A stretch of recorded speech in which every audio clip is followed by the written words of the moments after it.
Um, Eto din sabi din dito na, um, there is 49 incidents and 78 victims na nandito po sa dokumento, pero sinasabi po nila hindi ito yung full scope because of certain, safety reason at saka also yung yung lawak nung issue, nilimit nila sa 49 incidents and 78 victims. Ang korte po, sila po ay nag-accept ng, mga krimen na nangyari at ito po ay nakalimit dito sa naipasa nilang 49 incidents at 78 victims.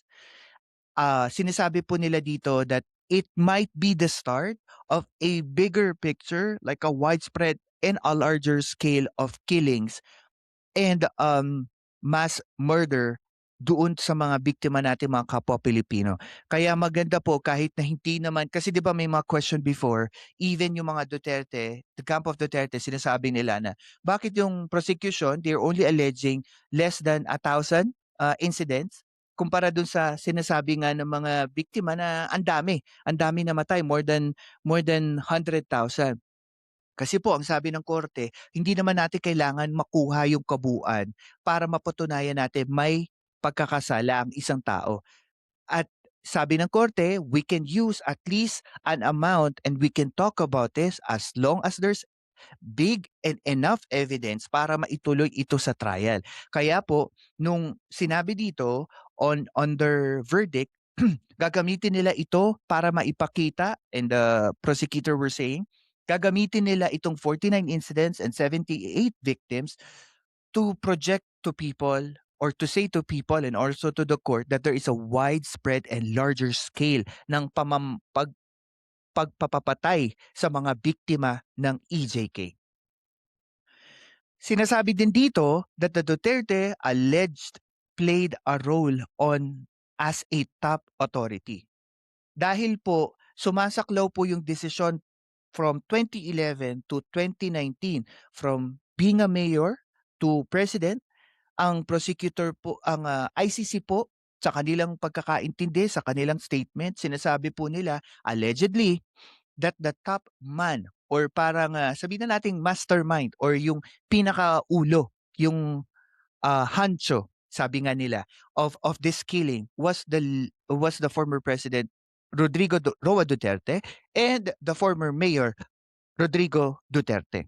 Kaya yun po yung yun po yung isa sa mga sinasabi nilang alleged, and sinasabi nga nila he is the apex. He is the apex figure, 'di ba? Sabi din dito, possible liabilities include indirect co-perpetrator. He is also alleged to be ordering or inducing these acts of killings. Also, possible aiding and abetting for all of this killing. Bakit kailangan po nating intindihin itong tatlong possible liability kasi ito po yung pag-uusapan sa trial. Si dating mayor at dating presidente po ba may kinalaman? Siya po ba ang rason kung bakit maraming namatay? Siya po ba ang reason bakit namatay si dating Mayor Parohinog? May connection ba siya doon? So, maraming mga question na sasagutin po sa trial. And this was one of the details that the ICC said on that statement na ngayon lang po inilabas. Dating Pangulong Duterte para i-prove itong mga ah, alleged liabilities ng dating Pangulo. Sabi po ng korte, all of these possible liabilities can be proven unto the trial. Kaya po, and sabi din ng korte, even daw po yung mga hearsay evidence can be considered, still be considered. Mga articles, I think there's a lot of like documents na inilabas at sinumite ng kampo ng prosecution at saka kampo ng mga lawyers of the EJK victims. At sabi ng korte dito, they will also use it and can be considered as an evidence. At sabi din dito na yung mga witnesses that was involved in these crimes na sinubmit po, again 49 incidents and 78 victims from the year 2011 to 2019 are also considered as credible sources ng korte.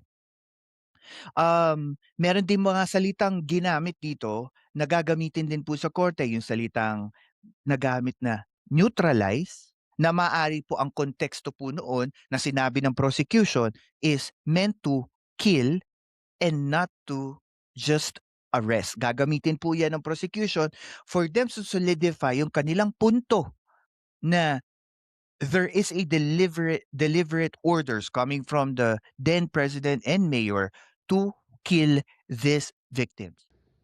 Ako si Professor Roland Simbulan at ito ang Philcast, kung saan ang katotohanan ay walang takot na sinasabi. Like, share, and subscribe na.